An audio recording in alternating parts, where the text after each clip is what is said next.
खास बुलेटिन में आपका स्वागत है। मैं हूं रुचि शर्मा। बुधवार के एशियाई सुबह के ट्रेड के दौरान टॉप क्रिप्टो करेंसी बिटकॉइन $70,300 पर ट्रेड कर रही थी, जो पिछले 24 घंटों में 1% की गिरावट के साथ $73,803.25 के अपने मार्क पीक से लगभग 4% कम है। ईथर, जो इथेरियम ब्लॉकचेन नेटवर्क को रेखांकित करता है, मंगलवार को 20% उछलने के बाद उस दिन 4% बढ़कर $3,790 पर था, जो 2 महीने में सबसे अधिक है। यूएस मार्केट्स वॉचडॉग इस हफ्ते कुछ स्पॉट ईथर ETF एप्लीकेशंस पर अपना फैसला देगी।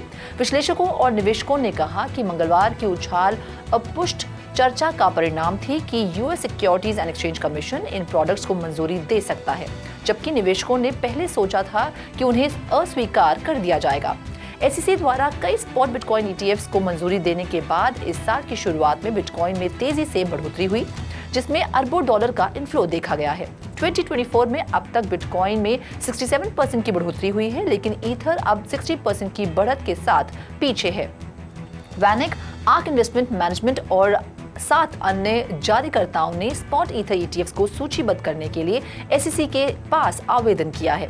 SEC को क्रमशः 23 मई और 24 मई तक वैनिक और आर्क की फाइलिंग पर निर्णय लेना होगा, जो पहली लाइन में है। ब्रॉडर मार्केट्स पर इन प्राइस मूवमेंट्स का प्रभाव गहरा रहा है। डेटा के अनुसार $250 मिलियन से अधिक मूल्य की शॉर्ट पोजीशन नष्ट हो गई, क्योंकि तेजी के रुझान के बीच ट्रेडर्स अपनी पोजीशन कवर करने के लिए दौड़ पड़े।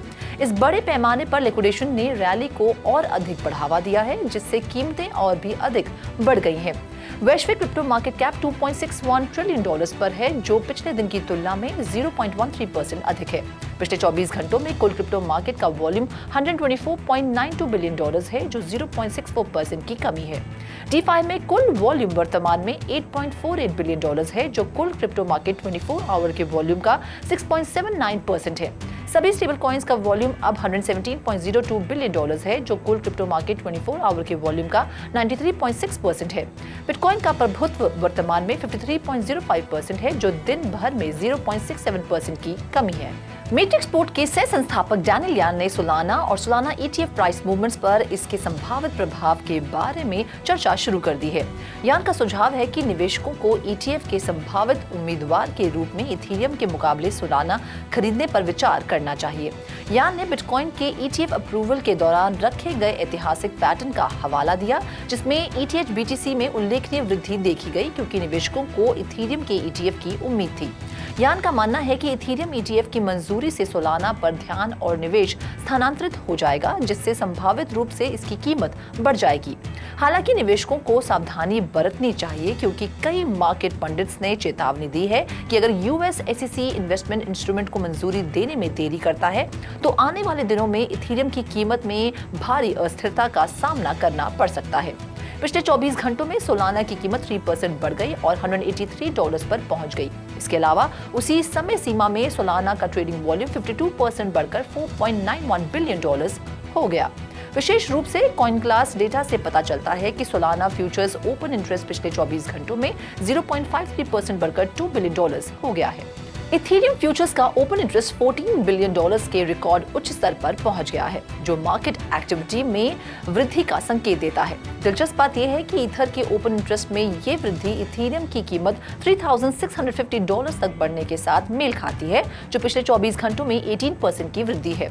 संभावित इथेरियम ETF अप्रूवल की बढ़ती संभावनाओं ने इथेरियम पर इस तेजी के दृष्टिकोण को बढ़ावा दिया है, और जैसा कि हम सभी जानते हैं, ब्लूमबर्ग ETF एनालिस्ट ने भी एजेंसी की मंजूरी की संभावना 25% से बढ़ाकर 75% कर दी है।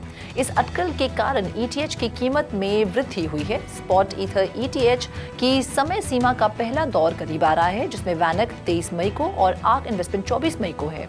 बिटकॉइन ETF के समान स्पॉट इथेरियम ETF को लेकर क्रिप्टो करेंसी मार्केट में उत्साह बढ़ रहा है, क्योंकि वैनिक और आर्क इन्वेस्टमेंट 21 शेयर्स के लिए अनुमोदन के पहले दौर की तारीखें करीब आ रही हैं। स्टैंडर्ड चार्टर्ड बैंक को उम्मीद है कि US securities and exchange commission इस हफ्ते ईथर ETF को मंजूरी दे देगा, जिसमें इथेरियम के लिए साल के अंत में $8,000 का लक्ष्य रखा गया है। जॉफ Kendrick standard charter bank FX research and digital asset research head predict करते हैं कि यदि स्पॉट इथेरियम ETF को मंजूरी दे दी जाती है तो इथेरियम पूरे 2024 में अपनी मौजूदा 5% कीमत वृद्धि को बनाए रख सकता है।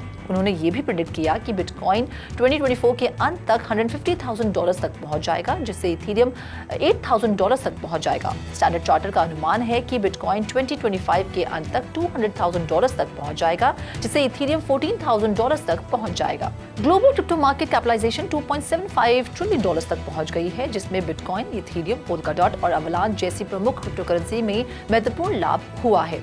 मीम कॉइन सेक्टर में भी उल्लेखनीय वृद्धि देखी गई है। डोज कॉइन, शिबा इनु, पेपे और बोंग इनु सभी ने महत्वपूर्ण लाभ का अनुभव किया। डोज उस प्रकार का सबसे बड़ा एसेट प्रतिदिन 8% बढ़ रहा है, $0.16 के निशान को पार कर रहा है और $23.6 बिलियन के अपने वर्तमान स्तर पर थोड़ा पीछे हटने से पहले संक्षेप में $24 बिलियन तक पहुंच गया है।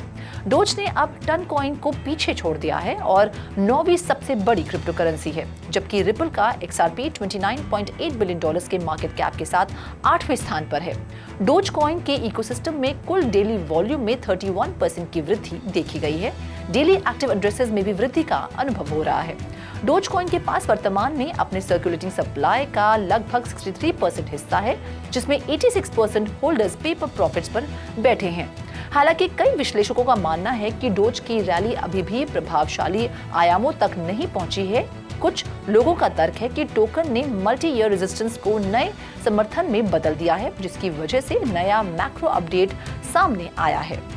गेमस्टॉप के शेयर प्राइस का लाभ लगभग समाप्त हो गया है और सोलाना ब्लॉकचेन पर GME टोकन में भी गिरावट का अनुभव हुआ है। जनवरी में लॉन्च होने के बाद से फ्लैट ट्रेडिंग की अवधि के बाद GME टोकन इस सप्ताह की शुरुआत में अपने सर्वकालीन उच्च स्तर से 69% गिर गया है। GME टोकन के लिए ट्रेडिंग वॉल्यूम में भी काफी कमी आई है, जो पिछले 24 घंटों में लगभग $65 मिलियन तक गिर गया है। इसके बावजूद GME टोकन में अभी भी पिछले सप्ताह की तुलना में 1080% की वृद्धि हुई है, जो गेमस्टॉप के वास्तविक स्टॉक मूल्य से बेहतर प्रदर्शन कर रहा है, जो पिछले शुक्रवार के बाजार बंद होने के बाद से लगभग 17% बढ़ गया है। गेमस्टॉप ने अपने GME शेयर्स में से 45 मिलियन तक बेचने के लिए आवेदन किया है, जिससे संभावित रूप से शेयर्स की कुल संख्या में 15% की वृद्धि होगी। इस घोषणा ने स्टॉक की अस्थिरता में योगदान दिया है। गेमस्टॉप के प्रारंभिक Q1 परिणामों से पता चलता है कि पिछले वर्ष की तुलना में नेट सेल्स में 30% की कमी आई है, लेकिन कंपनी का शुद्ध घाटा पिछले वर्ष की तुलना में $23.5 मिलियन तक कम होने की उम्मीद है, जिससे संभावित रूप से नेट लॉस $37 मिलियन तक कम हो सकता है। वर्तमान में मार्केट कैप के हिसाब से 7वीं सबसे बड़ी क्रिप्टो करेंसी टन कॉइन ने 2024 में प्रभावशाली वृद्धि देखी है। ये 2024 के लिए टॉप 3 क्रिप्टो निवेशों में सोलाना और नियर में शामिल हो गया है, जो टन इकोसिस्टम में विश्वास और तेजी से वृद्धि का संकेत देता है। इसीलिए टन को अपने ओपन नेटवर्क के रूप में भी जाना जाता है, जो अपनी उच्च गति और स्केलेबिलिटी के लिए जाना जाता है, और ये प्रति सेकंड लाखों लेन देन सुनिश्चित करने की क्षमता और अपने उपयोगकर्ताओं के अनुकूल इंटरफेस के कारण डेवलपर्स और उपयोगकर्ताओं के बीच बड़े पैमाने पर रुचि पैदा कर रहा है। टन कॉइन ने अगस्त से अप्रैल तक 640% की वृद्धि दर्ज की है, जिससे ये सबसे आकर्षक प्रमुख क्रिप्टो करेंसी में से एक बन गई है। पिछले 12 महीनों में BTC के 150% क्यूमुलेटिव रिटर्न की तुलना में टन कॉइन ने उसी अवधि के दौरान एसेट्स पर निवेश पर 244% का उल्लेखनीय रिटर्न दिया है। अगस्त 2023 से अप्रैल 2024 तक 7.5 महीने की अवधि में टन कॉइन की सराहना 640% से अधिक हुई, जिससे ये सबसे आकर्षक प्रमुख क्रिप्टो करेंसी में से एक बन गई। गाला गेम्स जिंगा के एरिक शेमेयर द्वारा सह संस्थापित एक ब्लॉकचेन गेमिंग स्टार्टअप को अपने गाला टोकन से जुड़े एक महत्वपूर्ण सुरक्षा उल्लंघन का सामना करना पड़ा है। ये घटना, जिसका खुलासा 21 मई को एक एक्सपोस्ट में किया गया था, के परिणाम स्वरूप महत्वपूर्ण वित्तीय नुकसान हुआ। हमलावर 5 बिलियन गाला टोकन मिंट करने में कामयाब रहा, जिसकी कीमत लगभग $200 मिलियन थी, और इनमें से 600 मिलियन टोकन्स को डिसेंट्रलाइज एक्सचेंज यूनिस्वैप पर बेच दिया। इससे पहले कि गाला गेम्स ने समझौता किए गए वॉलेट को फ्रीज कर दिया, जिससे शेष 4.4 बिलियन टोकन बिक्री योग्य नहीं रहे और प्रभावी रूप से उन्हें नष्ट कर दिया गया। प्रारंभ में गाला गेम्स के गतिविधि की घोषणा नहीं की या अपने डिस्कॉर्ड सर्वर पर कोई स्पष्टीकरण नहीं दिया, जिससे हैक की आशंका पैदा हो गई। इसके अलावा सीईओ एरिक ने आंतरिक नियंत्रण विफलताओं को स्वीकार किया और एक्सप्लॉइटर का पता लगाने के लिए एफबीआई, डीओजे और अंतर्राष्ट्रीय अधिकारियों के एक नेटवर्क के साथ काम करने की बात स्वीकार की। उल्लंघन के कारण गाला टोकन के मूल्य में भारी गिरावट आई। इसकी कीमत 20% गिर गई और हमलावर को एक्सप्लॉइट से लगभग $29 मिलियन का लाभ हुआ।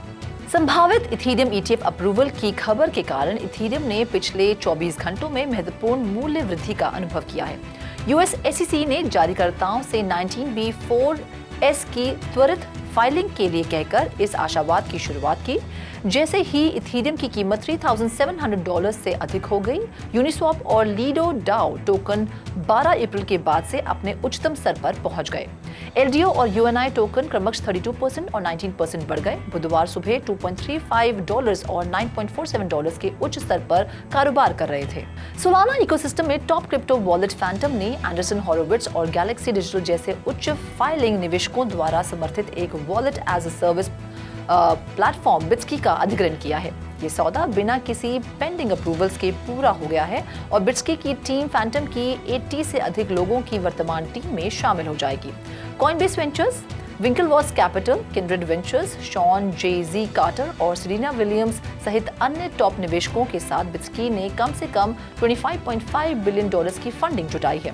फैंटम ने अब तक कुल $118 मिलियन की फंडिंग जुटाई है। कंपनी वेब 2 के समान आसान ऑनबोर्डिंग अनुभव के लिए सोलाना में एम्बेडेड वॉलेट लाने की योजना बना रही है। 7 मिलियन से अधिक मासिक सक्रिय उपयोगकर्ताओं के साथ फैंटम सबसे व्यापक रूप से उपयोग किए जाने वाले सोलाना वॉलेट में से एक है। इस खास बुलेटिन में फिलहाल इतना ही। आप देखते रहिए 3.TV और ज्यादा जानकारी और स्टोरीज के लिए लॉग ऑन करें हमारी वेबसाइट www.3watchtv.io पर या फिर QR कोड को स्कैन करें।